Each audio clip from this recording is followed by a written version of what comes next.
Inilabas na ng Philippine Statistics Authority ang datos ng inflation rate nitong Marso. Ayon sa PSA, sa kabila ng mababang presyo ng ilang bilihin gaya ng pagkaing dagat, naiulat na ang inflation rate sa bansa nitong Marso.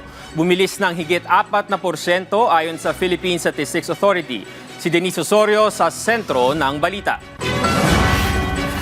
Todo higpit ng sinturon ang ating mga kababayan kahit na may bahagyang pagluwag sa presyo ng ilang pagkain nitong March 2026, ayon sa Philippine Statistics Authority. Ayon sa mga tindera ng isda tulad ni Elsa Almenario, kapansin-pansin ang pagbaba ng presyo ng kanilang benta nitong nakaraan, lalo na nitong Semana Santa. Mas mababa pa yung isda nung pumasok yung gira. Sa iba ang tumaas, hindi ito eh. Hindi sa pagkain, kahit gulay mababa rin eh. Ito, bumaba talaga yung isda, bumaba sa init ng panahon. Git pa ni Elsa, maswerte ang ating mga kababayan ngayon na bumaba ang presyo ng isda at mayaman pa ito sa protina. Ayon naman sa ating mga mamimili, ramdam ang pagbagsak ng presyo ng isda lalo na't mas mataas ito noong Pebrero, kung kaya't hinihikayat nila na itong tangkilikin sa ngayon. Yung sa pangaraw-araw, isda po lahat ng bibili natin. Isda, baka, mahal baka. Kung kailangan talaga magtipid. Kung yung halimbawa yung ulam mo sa umaga, pwede mo pang ulamin sa gabi. Hanggang kinabukasan, pwede mo pang ulamin.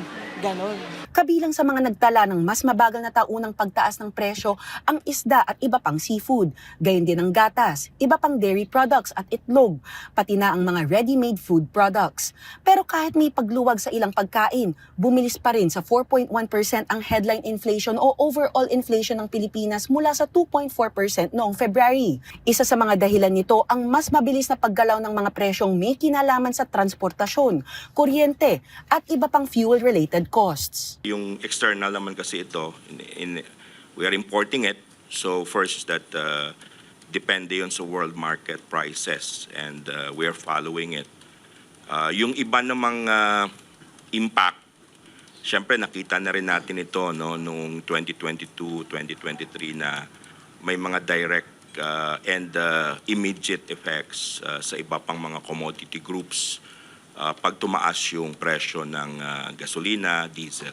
Ayon sa datos, malakas ang pag-angat sa transport index habang tumaas din ang galaw ng presyo sa housing, water, electricity, gas and other fuels. Sa food basket naman, hindi pantay-pantay naging takbo ng mga presyo. May ilang pagkaing nagsimulang magpakita ng mas magandang direksyon, kabilang ang isda at iba pang seafood. Unang dahilan dito kasi nag-open na yung ating fishing ban.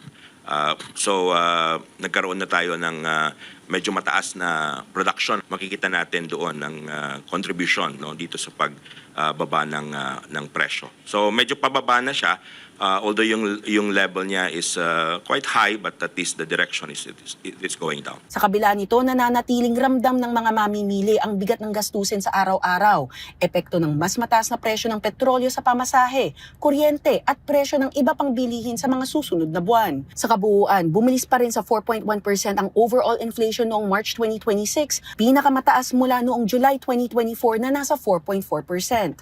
Kasabay nito, patuloy ring nararamdaman ang bigat ng transport costs na pinakamataas na galaw mula pa noong January 2023.